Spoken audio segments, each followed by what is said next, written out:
KM emotion চ্যানেলে আপনাকে স্বাগত। প্রথমেই আমার চ্যানেল ইতিমধ্যেই 100 সাবস্ক্রাইবার পেয়েছে। যদিও এটা অতি ক্ষুদ্র, তবুও আমার কাছে এই প্রাপ্তি বড় প্রাপ্তি এবং কৃতজ্ঞতাটা আপনাদেরই প্রাপ্য বা স্টুডেন্টদের প্রাপ্য। আমরা তড়িৎ রসায়ন করছিলাম। তড়িৎ রসায়নের এবার আজকে যে ক্লাসটা নিয়ে স্টার্ট করছি সেটা হচ্ছে কিছু ম্যাথমেটিক্যাল প্রবলেম। তড়িৎদ্বার বিভব, প্রমাণ তড়িৎদ্বার বিভব, তড়িৎদ্বারের বিক্রিয়ক ও বিক্রিয়াজাতের গাঢ়ত্ব সংক্রান্ত কিছু অঙ্ক করব আমরা। প্রথম অঙ্কটা দেখুন। 25 ডিগ্রি সেন্টিগ্রেড উষ্ণতায় একটি সিলভার ইলেকট্রোডকে সিলভার নাইট্রেটের 0.15 মোলার জলীয় দ্রবণে আংশিক নিমজ্জিত করা হলো।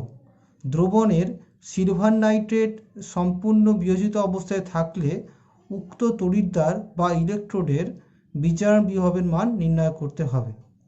তাহলে অ্যাকচুয়ালি দেখো, এখানে একটা তড়িৎদ্বার দিয়েছে, সিলভার এবং সিলভার আয়ন তড়িৎদ্বার, অর্থাৎ একটা পাত্রের মধ্যে কি আছে না, একটা সিলভারের দণ্ড ডোবানো আছে এবং তার মধ্যে কি রয়েছে না সিলভার অর্থাৎ এজি প্লাস আয়ন রয়েছে। এই দণ্ডটা এজি এবং সেটা এজি প্লাস আয়নের মধ্যে ডুবানো রয়েছে। অ্যাকচুয়ালি কি এই দ্রবণটা এজিএনও3 থেকে কি আসছে, এজি প্লাস আয়ন আসছে। এই ইলেকট্রোডের ক্ষেত্রে আমাকে দিয়ে দিয়েছে প্রমাণ বিজারণ বিভব দিয়ে দিয়েছে।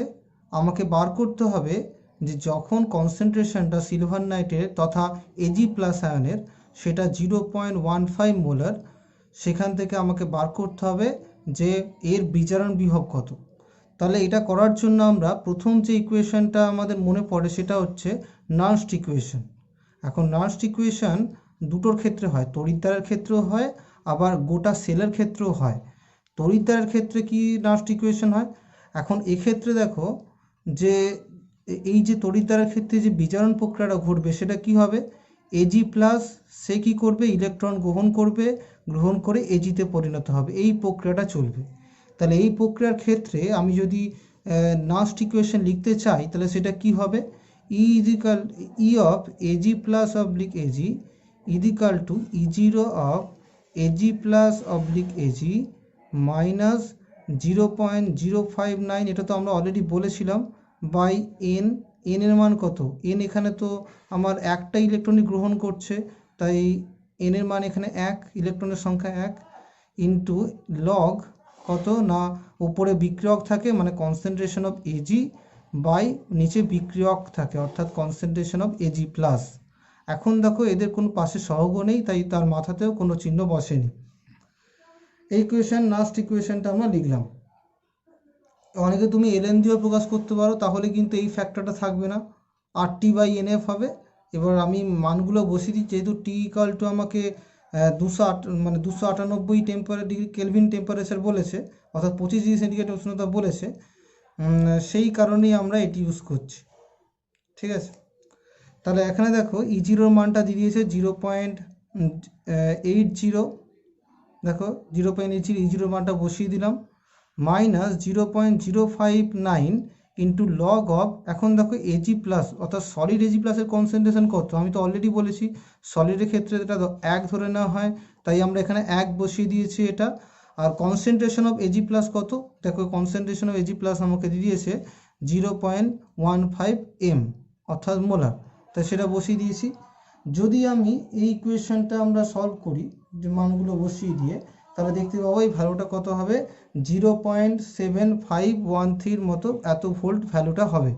তো এইভাবে আমাকে একটা সেলের ক্ষেত্রে সেলে যে তড়িৎ বিশ্লেষ্য পদার্থ আছে তার কনসেন্ট্রেশন দিয়ে দিলে এবং উক্ত সেলের প্রমাণ বিজারণ বিভবের মান দিয়ে দিলে আমরা নার্স্ট ইকুয়েশনের সাহায্যে কি করতে পারি, বিজারণ বিভবের মান বার করতে পারি। এখন প্রমাণ বিজারণ বিভব আর বিজারণ বিভবের পার্থক্য তো আমরা আগের ক্লাসে করেছি। নেক্সট অঙ্কে আমরা আসছি। সেই অঙ্কে বলেছে দেখো যে 25 ডিগ্রি সেন্টিগ্রেড উষ্ণতায় কপার 2+ অবলিক কপার, এই যে অর্ধকোষ বা তড়িৎদ্বার আছে তার বিজারণ বিভবের মান দিয়ে দিয়েছে 0.28 ভোল্ট। এখন যদি ওই সেলের আমরা প্রমাণ বিজারণ বিভবের মানটা বলি, তার ভ্যালুটা হচ্ছে 0.34, তাহলে এটা শুধু ই রেড মানে বিজারণ বিভব, আর একটা প্রমাণ অর্থাৎ E0 রেট দিয়ে দিয়েছে। তাহলে সেখান থেকে কপার 2+ আয়নের মোলার গাঢ়ত্ব নির্ণয় করতে হবে। এখন এখানেও যে তড়িৎদ্বারটা আছে সেই তড়িৎদ্বারটা কোয়াইট আগের মতোই, অর্থাৎ এখানে একটা কপার দণ্ডকে একটা কপার 2+ আয়নযুক্ত দ্রবণের মধ্যে ডুবিয়ে দেওয়া আছে। তাহলে এখানে কপার 2+ দ্রবণ আছে আর তার মধ্যে একটা কপার দণ্ডকে ডুবিয়ে রাখা আছে। তাহলে এক্ষেত্রে যদি আমাকে বলা হয় যে বিজারণ প্রক্রিয়াটা কি, সেখানে অবশ্যই সেটা হবে Cu2+, সে কিনা দুটো ইলেকট্রন গ্রহণ করছে, করে আর কি Cu-তে পরিণত হচ্ছে। তাহলে অবভিয়াসলি যদি এক্ষেত্রে আমরা একই রকমভাবে নান্সড ইকুয়েশন লিখি তাহলে কি হবে, E অফ Cu2+ Cu, এটা কি না কপার 2+ কপার সেলের বিজারণ বিভব সমান E0 Cu2+ Cu, অর্থাৎ প্রমাণ বিজারণ বিভব -0.059 বাই n মানে যত ইলেকট্রনের গ্রহণ হয়।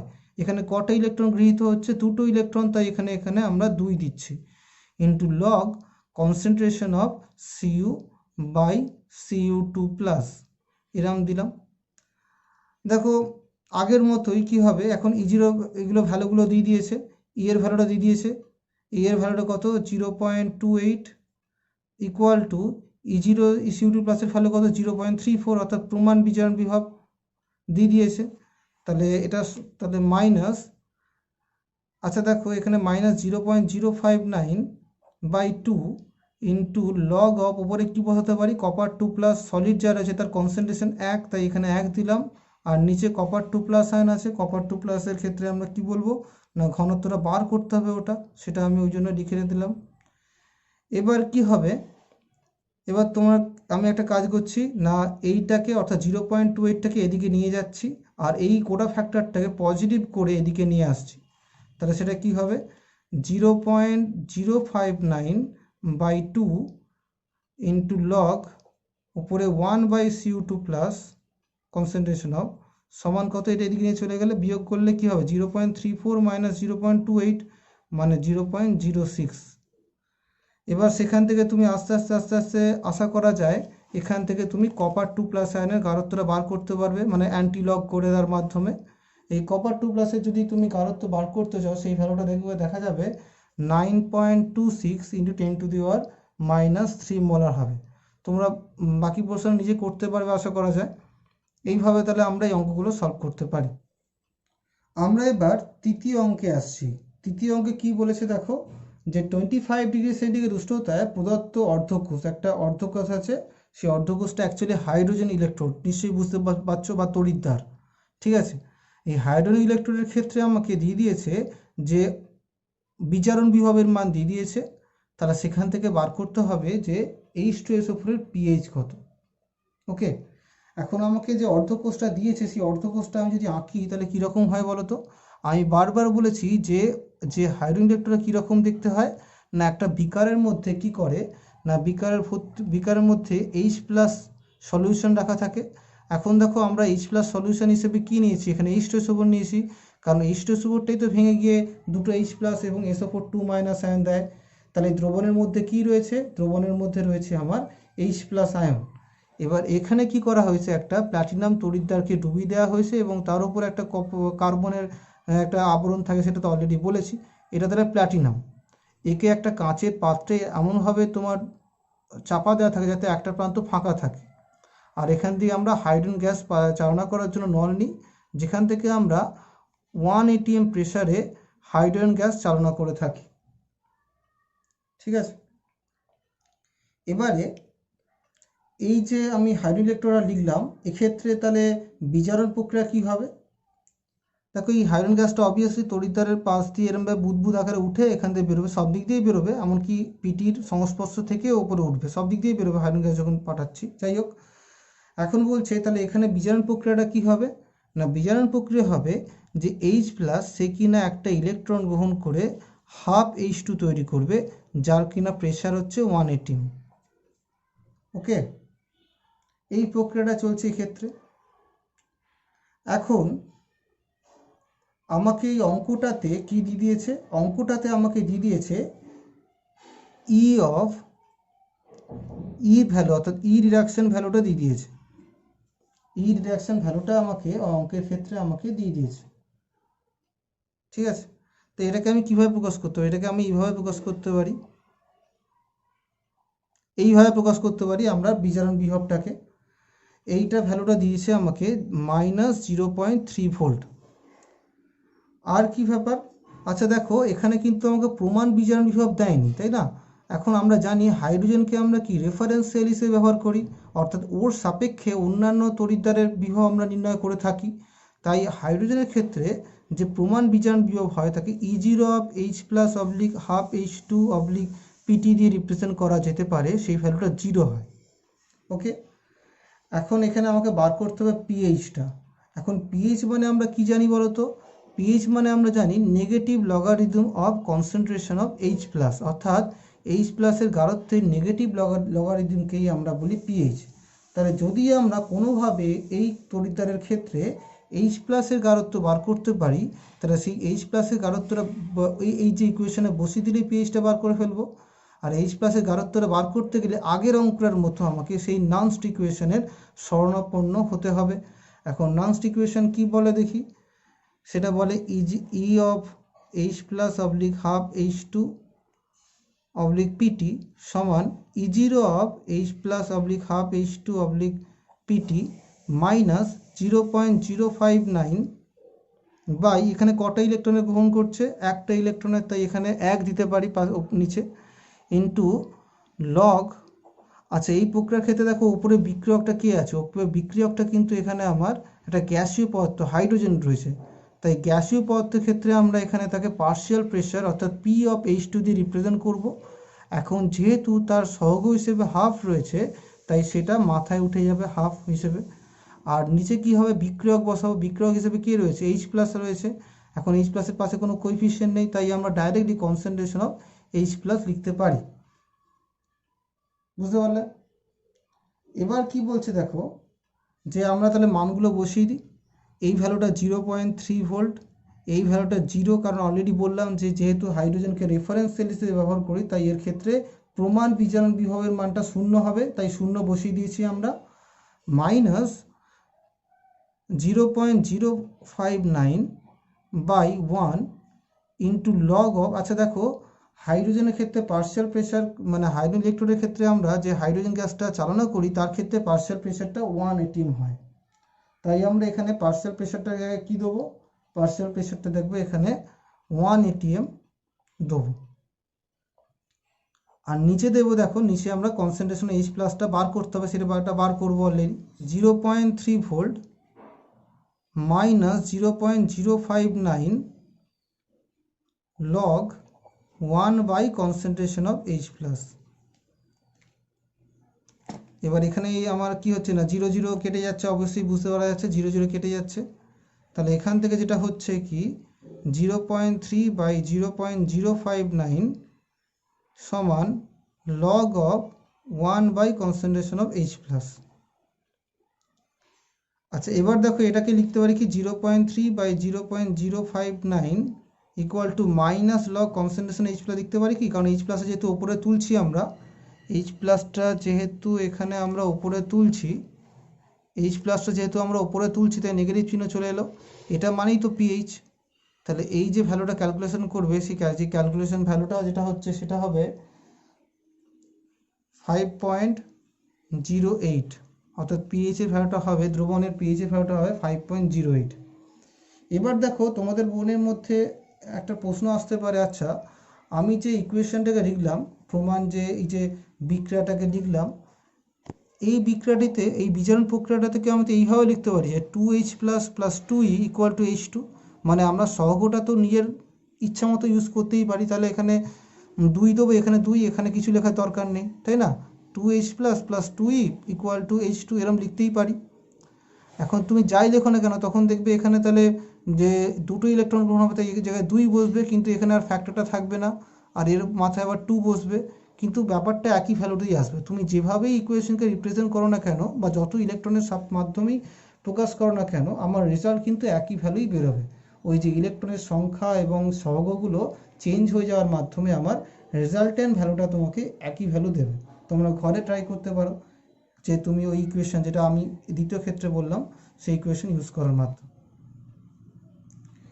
এরপরে আমরা চতুর্থ অঙ্কে আসছি। চতুর্থ অঙ্কটা কি বলেছে দেখো, বলছে 25°C উষ্ণতায় ড্যানিয়েল কোষে সংঘটিত রাসায়নিক বিক্রিয়ার সাম্য ধ্রুবক গণনা করতে হবে এবং সেখানে আমাকে দিয়ে দিয়েছে ড্যানিয়েল সেলে যে দুটো ইলেকট্রোড ইউজ করা হয়, জিঙ্কের এবং কপারের যে ইলেকট্রোড ইউজ করা হয় তাদের ক্ষেত্রে আমাকে প্রমাণ বিজারণ বিভবের মানগুলো দিয়ে দিয়েছে। এখান থেকে আমাকে বার করতে হবে সাম্য ধ্রুবকের মান কত হবে। এখন দেখো,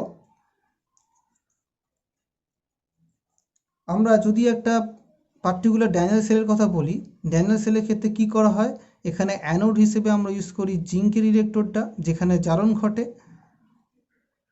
আর ক্যাথোড হিসেবে আমরা ইউজ করি কি কপারের ইলেকট্রোডটা, তাই যেখানে বিজারণ ঘটে ক্যাথোড হিসেবে ইউজ করছি এটাকে, এটা ক্যাথোড আর এটা অ্যানোড।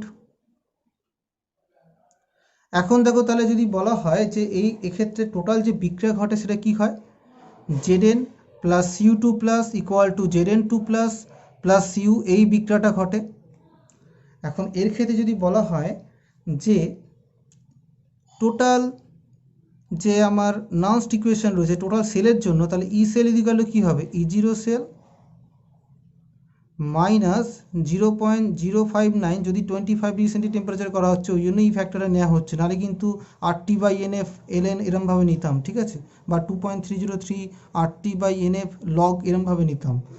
যাই হোক, এখানে দুটো ইলেকট্রনের গ্রহণ বর্জন ঘটে তাই 2 দিচ্ছি, কারণ দেখো জিঙ্ক দুটো ইলেকট্রন বর্জন করে Zn2 প্লাস তৈরি করে, আবার কপার 2 প্লাস সেই দুটো ইলেকট্রন গ্রহণ করে কপারে পরিণত করে, তাই 2 দিচ্ছি এখানে, ইন্টু লগ উপরে কি থাকছে, উপরে থাকছে Zn2 concentration of Zn2 plus into concentration of Cu, মানে বিক্রিয়া জাতগুলো লিখছি, নিচে বিক্রিয়ক লিখছি concentration of Zn by concentration of Cu2 plus, এইভাবে লিখে দিলাম। এখন দেখো এই অঙ্কটাতে আমাকে বলে দিয়েছে সাম্য ধ্রুবকের মানটা গণনা করতে হবে। এখন রিয়াকশন সাম্যাবস্থায় আছে মানে কি, রিয়াকশন সাম্যাবস্থায় আছে মানে কোনো বিক্রিয়া সম্পন্ন হচ্ছে না আপাত দৃষ্টিতে, অ্যাকচুয়ালি রিয়াকশন হচ্ছে, যদিও বিক্রিয়ক বিক্রিয়াজাতের গাঢ়ত্বের কোনো পরিবর্তন ঘটছে না, তাই আমরা এখানে ই সেল ভ্যালুটা বলতে পারি 0। অর্থাৎ যখন রিয়াকশন সাম্যাবস্থায় থাকে তখন আমি জানি ই সেলের ভ্যালুটা 0 হয়, তাহলে যখন ইকুইলিব্রিয়ামে থাকে, কেমিক্যাল ইকুইলিব্রিয়ামে থাকে, তখন এইটা ভ্যালু 0 বসাবো, equal to E0 cell minus 0.059/2 into log. আচ্ছা দেখো, আমরা যখন সাম্য ধ্রুবক অধ্যায় মানে সাম্যাবস্থা যখন অধ্যায়ে পড়েছি তখন আর কি এই যে বিক্রিয়া জাতের গাঢ়ত্বের গুণফল বা বিক্রিয়কের গাঢ়ত্বের গুণফল, এই যে টার্মটাকে আমরা সাম্য ধ্রুবক দিয়ে রিপ্রেজেন্ট করেছিলাম, যা কে ইকুইলিব্রিয়াম বলা হয় যাকে আর কি। তাহলে এই দুটোটা জায়গাতে আমি কে ইকুইলিব্রিয়াম লিখে দিতে পারি। এখন অতএব লিখতে পারি কি, তাহলে কি হচ্ছে এখানে না, অতএব আমি যদি ডাইরেক্ট লিখি তাহলে লগ কে ইকুইলিব্রিয়াম সমান কি হচ্ছে 2 ইন্টু E0 সেল বাই 0.059, এরকম একটা আমার ইকুয়েশন বেরোচ্ছে। এখন তাহলে যদি আমরা কোনোভাবে E0 সেলের মানটা বার করতে পারি তাহলে অবশ্যই এই ফ্যাক্টরের মানটা বার করতে পারবো এখানে।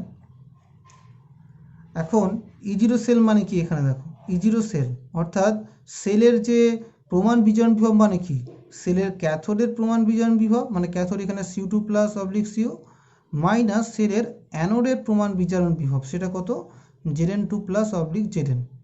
এখন সেই ভ্যালুগুলোকেও দিয়ে দিয়েছে অলরেডি, তাহলে সেই ভ্যালুটা হচ্ছে তোমার 0.34 আর মাইনাস 0.76, কারণ মাইনাস ভ্যালু দিয়েছে, দেখবে তুমি ভ্যালুগুলো দেওয়াতে।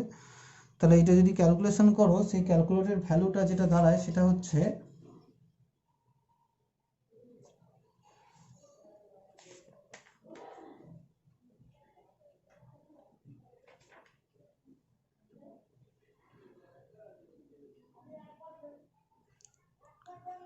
1.10 ভোল্ট হচ্ছে E0 ভ্যালুটা। এবারে আমি যদি এই ইকুয়েশনটা ইউজ করি এবার, যে লগ কে ইকুইলিব্রিয়াম সমান 2 ইন্টু 1.10 বাই 0.059, এই ইকুয়েশন যদি আমরা ইউজ করে থাকি তাহলে আমরা সহজেই এখান থেকে বার করে ফেলবো কি নাম কে ইকুইলিব্রিয়াম ভ্যালুটা। তাহলে তোমরা এখানে কে ইকুইলিব্রিয়াম ভ্যালুটা বার করে দেখি কত হচ্ছে, তোমাদের করে কমেন্টে জানাও যে ভ্যালুটা কত হচ্ছে এখানে। এইভাবে তাহলে আমরা কোনো কোষের ক্ষেত্রে তাদের প্রমাণ বিজারণ বিভবের মানগুলো দেওয়া থাকলে সহজেই সাম্য ধ্রুবকের মানটা বার করতে পারি। এখানে আমার কি ইকুয়েশন হিসেবে কোনটা ব্যবহৃত হবে, এই ইকুয়েশনটা ব্যবহৃত হচ্ছে। এখন এটা 25 ডিগ্রি সেন্টিগ্রেড স্থিতির প্রযোজ্য, যদি আর কি 25 ডিগ্রি সেন্টিগ্রেড না হয় তাহলে এই ফ্যাক্টরটা থাকবে না, তার জায়গায় তোমার হচ্ছে এখানে এন হবে, এখানে তোমার ধরো 2.303 8t এরকম একটা ফ্যাক্টর বসবে, মানে টি এর মানটা বসাতে তারপরে তো এই ইকুয়েশনটা এরকম হচ্ছে। ঠিক আছে, হয়ে গেল। এবারে একটা আমরা ইন্টারেস্টিং সাবজেক্টে আসছি। এখানে আমরা এই যে ইসেল বার করলাম না, এই ইসেলের সাথে গিবস মুক্ত শক্তির পরিবর্তন যতটা হ্রাস ঘটে তার সম্পর্ক নির্ণয় করব উক্ত ক্ষেত্রে। আচ্ছা দেখো, যে কোনো কার্যকে আমরা দুটো ফ্যাক্টরের গুণফল হিসেবে প্রকাশ করতে পারি। যেমন তোমরা ছোটোবেলায় পড়েছো যে কার্য সমান বল ইন্টু সরণ।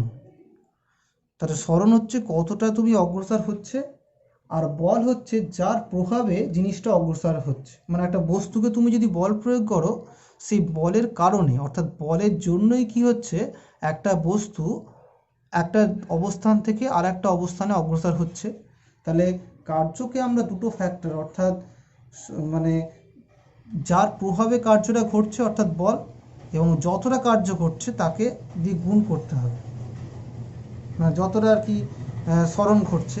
ঠিক আছে, এবার এক্ষেত্রেও অর্থাৎ আমরা যখন একটা সেল ইউজ করছি, এই সেলে তো একটা তড়িৎ বৈদ্যুতিক কার্য ঘটছে এখানে, মানে একটা বৈদ্যুতিক কার্য সম্পন্ন হচ্ছে।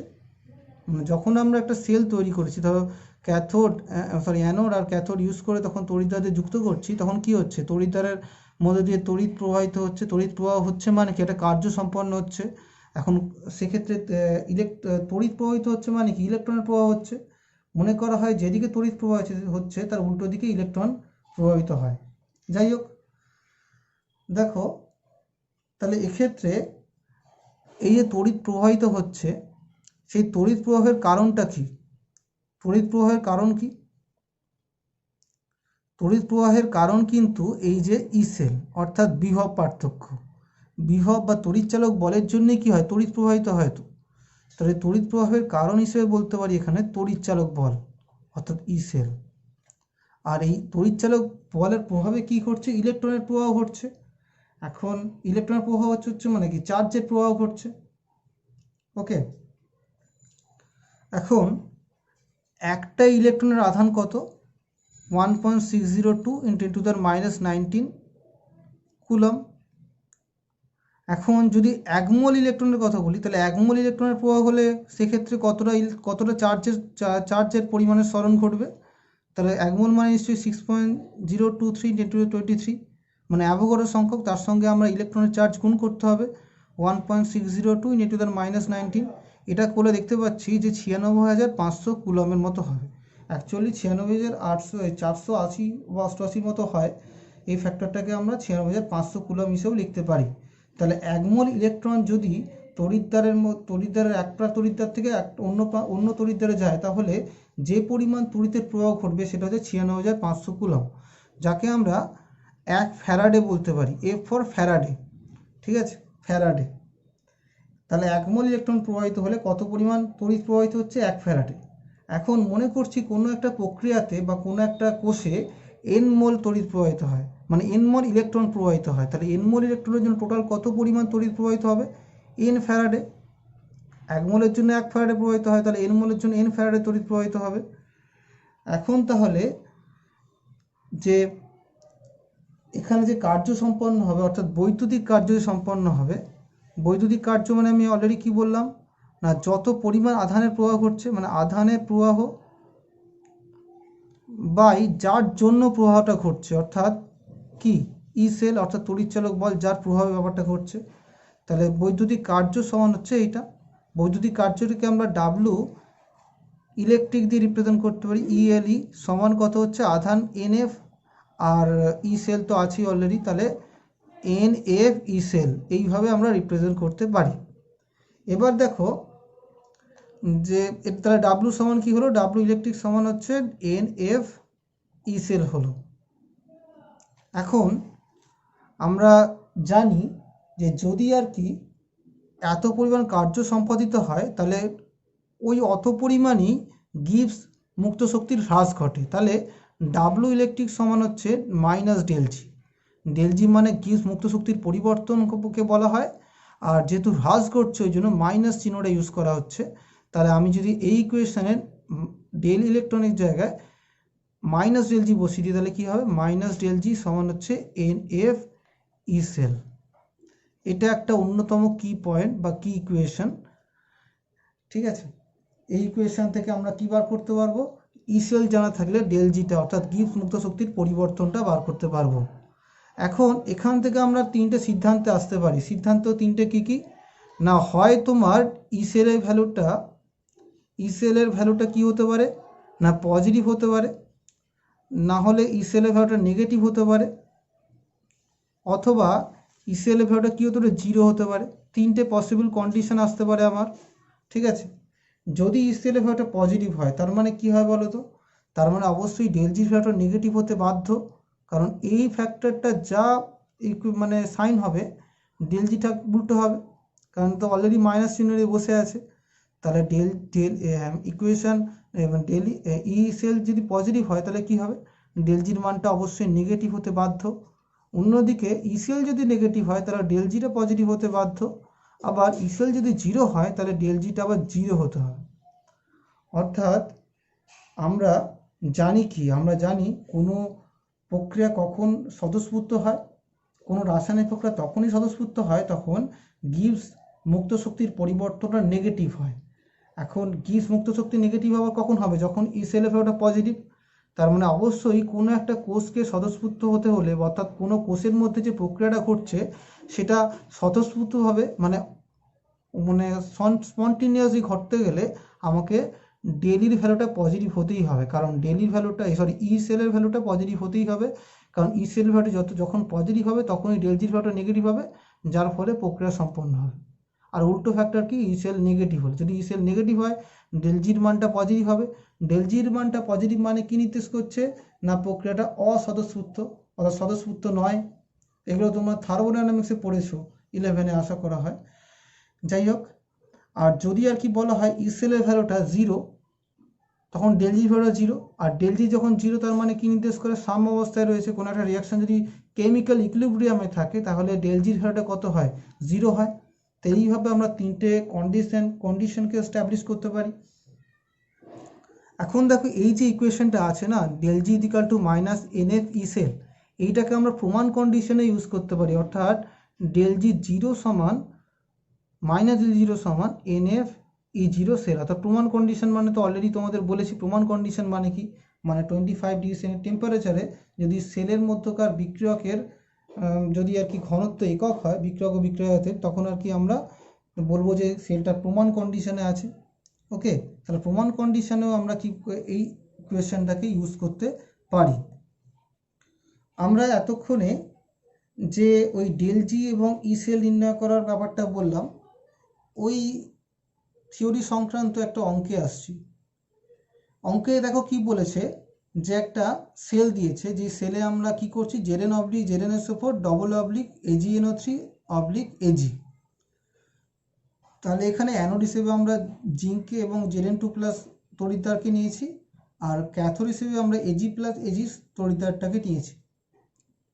তাহলে এখানে তড়িৎ কোষ বিক্রিয়া দিয়ে দিয়েছে, তাহলে E0 সেল দিয়ে দিয়েছে, তাহলে বার করতে হবে ΔG0 সেলটা বার করতে হবে। এখন দেখো এক্ষেত্রে আমরা কি জানি, আমরা জানি যে ΔG equal to minus ΔG equal to কি NF ই সেল। এখন প্রমাণ কন্ডিশনেও এই কোয়েশ্চেনটা খাটে, তাই প্রমাণ কন্ডিশনের কথা যেহেতু E0 ইন্ডিকেট করেছে তাই আমরা এখানে 0 বসিয়ে দিচ্ছি। তাহলে minus ΔG0 equal to NF E cell, বা এটাকে লিখতে পারি ΔG0 equal to minus NF ই0 সেল লিখতে পারি। এখন E0 সেলের মানটা আমাকে দিয়ে দিয়েছে, যেটা হচ্ছে 0.36 ভোল্ট। এন মানে কি নির্দেশ করছে, যত ইলেকট্রনের গ্রহণ বর্জন ঘটে, এখানে অবশ্যই 2 হবে, নিশ্চয়ই বুঝতে পারছো, কারণ জেরেন থেকে জেরেন 2 প্লাস তৈরি হচ্ছে মানে কি দুটো ইলেকট্রনের গ্রহণ বর্জনের ব্যাপার আসছে এখানে। এফ ইজিক্যাল টু কত, এফ এর মানটা তোমরা জানো, সেটা হচ্ছে কত 96,500 কুলম। ওকে, তাহলে এফ এর জায়গায় এখানে আমরা কি বসাবো, 96,500 কুলম বসাবো। আচ্ছা, আর E0 সেলের মানটা তো অলরেডি তোমাকে দিয়ে দিয়েছে, কত দিয়ে দিয়েছে দেখো, প্লাস 0.36 ভোল্ট দিয়ে দিয়েছে। তাহলে এই ইকুয়েশনটা বসিয়ে দিচ্ছি, -2 into 96,500 coulomb into E0 sell, তার মানে হচ্ছে প্লাস 0.36 ভোল্ট। তাহলে এই সব ইকুয়েশনগুলো যদি বসিয়ে দিই তাহলে কি হচ্ছে, তাহলে আমার যে ভ্যালুটা আসছে সেটা হচ্ছে -69480 এত কি, এত coulomb volt, coulomb into volt আছে, আর কুলম এবং ভোল্ট গুণ করলে কি হয়ে যায়, জুল হয়ে যায়, মানে 1 কুলম ভোল্ট মানে 1 জুল, তাই এটা সমান লিখতে পারি -69480 এত জুল। আর এটাকে কিলো জুলে কনভার্ট করলে কি হবে, কিলো জুলে কনভার্ট করলে অবশ্যই এখানে আমার -69.480 এত কিলো জুল হবে। দেখতে পেলে ডেল জির মানটা পজিটিভ হলো যখন, তখন আর কি E0 সেলের মানটা যখন পজিটিভ হলো তখন ডেল জি জিরোর মানটা নেগেটিভ হলো, ঠিক আছে, তার মানে রিয়াকশানটা কি ফিজিবল, অর্থাৎ স্বতঃস্ফূর্তভাবে ঘটবে। আজকে এখান পর্যন্ত থাক, আর চ্যানেলটা এবং ভিডিওগুলো ভালো লাগে থাকলে অবশ্যই সাবস্ক্রাইব করো।